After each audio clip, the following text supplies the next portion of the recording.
Assalamualaikum warahmatullahi wabarakatuh. Selamat pagi para pemirsa sekalian. Ketemu lagi dengan saya Mas Nurkolis dalam Jalan-Jalan Sehat bersama saya. Saya harapkan mudah-mudahan saudara-saudara sekalian saat ini berada dalam keadaan sehat walafiat tanpa kurang suatu apa, dan mudah-mudahan segala aktivitasnya akan mendapatkan kemudahan, keberkahan, dan senantiasa sukses.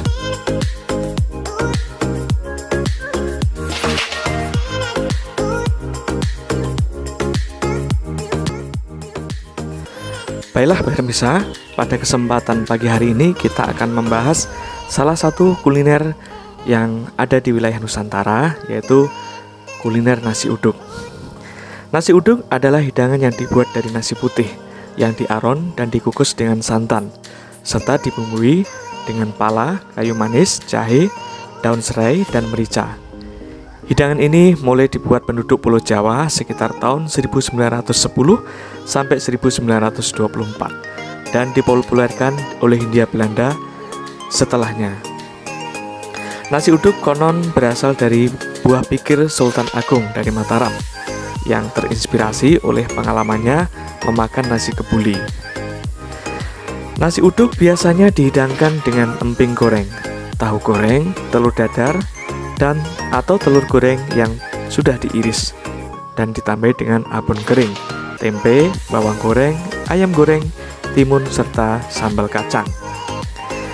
Hidangan ini biasanya lebih sering dijual pada pagi hari untuk sarapan, dan bisa juga dijual pada malam hari untuk makan malam. Pada malam hari, nasi uduk seringkali dijual di pinggir jalan raya di kota-kota besar. Nasi uduk banyak dijual di kota-kota dan di wilayah yang ada di Pulau Jawa. Tetapi saat ini nasi uduk tersebut telah menyebar ke seluruh penjuru Nusantara seiring dengan penyebaran penduduk di seluruh wilayah Nusantara. Jadi kita tidak perlu khawatir ya untuk mendapatkan nasi uduk ini di tanah-tanah perantauan di mana kita berada di sana.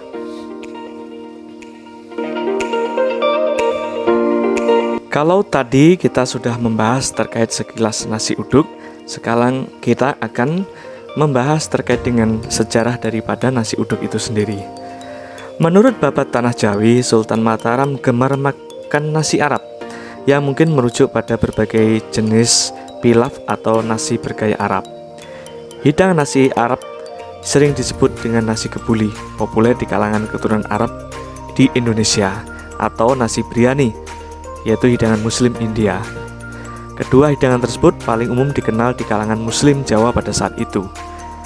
Sultan Agung kemudian memutuskan untuk membuat hidangan Arab versi lokal, menggunakan bahan-bahan lokal. Ia melakukan ini antara lain adalah untuk mengurai pengeluaran negara. Biaya untuk membeli bahan-bahan impor untuk membuat masakan nasi khas Arab sangat tinggi, dan untuk meningkatkan kebanggaan lokal. Tak lama kemudian, sego uduk atau yang biasa disebut dengan nasi uduk merupakan bagian dari syarat dalam sebuah upacara terima kasih atau ucapan rasa syukur ke hadirat Tuhan Yang Maha Kuasa, dan sebagai bagian daripada adat Jawa yang sering disebut dengan bancaan atau selamatan. Nasi uduk dapat ditemukan dalam sego berkat atau paket makanan yang biasanya berisi nasi, sayuran, dan lauk pauk, atau disajikan sebagai tumpeng untuk dibagikan setelah upacara atau acara selesai. Sego uduk juga menjadi hidangan wajib untuk disajikan saat wiwitan, yaitu semacam ritual persembahan menjelang panen yang biasanya diadakan di beberapa daerah Jawa.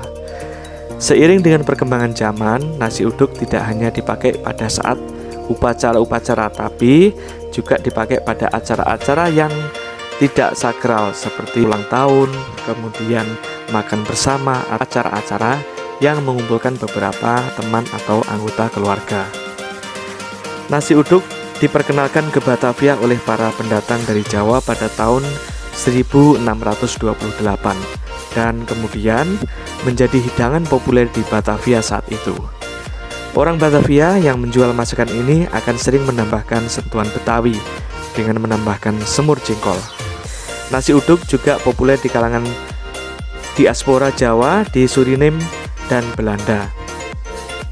Dalam bahasa Belanda, nasi uduk disebut sebagai rice venget met onroos van de leaf, atau yang disingkat dengan jaluse. Nah, itu sekilas sejarah ya terkait dengan nasi uduk yang berkembang saat ini di Nusantara.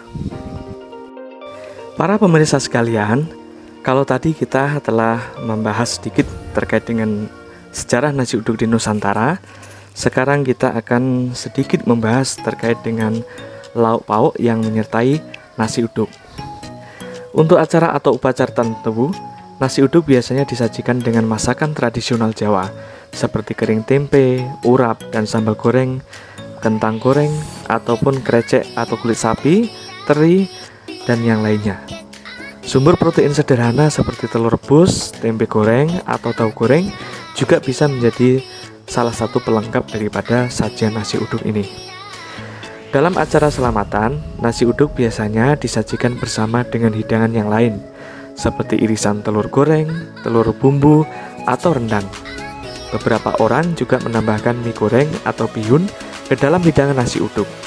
Kerupuk, rempeyek, atau emping juga bisa ditambahkan untuk memperlengkap sajian daripada menu kuliner yang kita sukai ini. Nasi uduk ala Jakarta bisa dibilang merupakan perpaduan antara nasi uduk Jawa dan nasi lemak Melayu. Nasi uduk ala Betawi biasanya disajikan bersama semur jingkol sebagai sentuhan khas Betawi, dan ditambahkan pula beberapa ciri khas nasi lemak seperti teri kacang, mirip dengan sambal goreng teri Jawa, tetapi tidak pedas dan biasanya dimasak dalam bentuk orek. Sambal kadang-kadang ditambahkan dalam nasi uduk, biasanya yang dijual di kaki lima, tetapi sambal bukan prasyarat untuk nasi uduk yang disajikan dalam acara tertentu. Secara umum, jenis sambal apapun bisa digunakan sebagai pelengkap nasi uduk. Nasi uduk juga bisa dibuat dengan kreasi atau inovasi dari masing-masing penyedia kuliner. Jadi tidak menutup atau menjadi suatu patokan bahwa suatu jenis nasi uduk harus mempunyai lauk tertentu, tapi itu bisa dikombinasi sesuai dengan keadaan dan situasi di daerah masing-masing.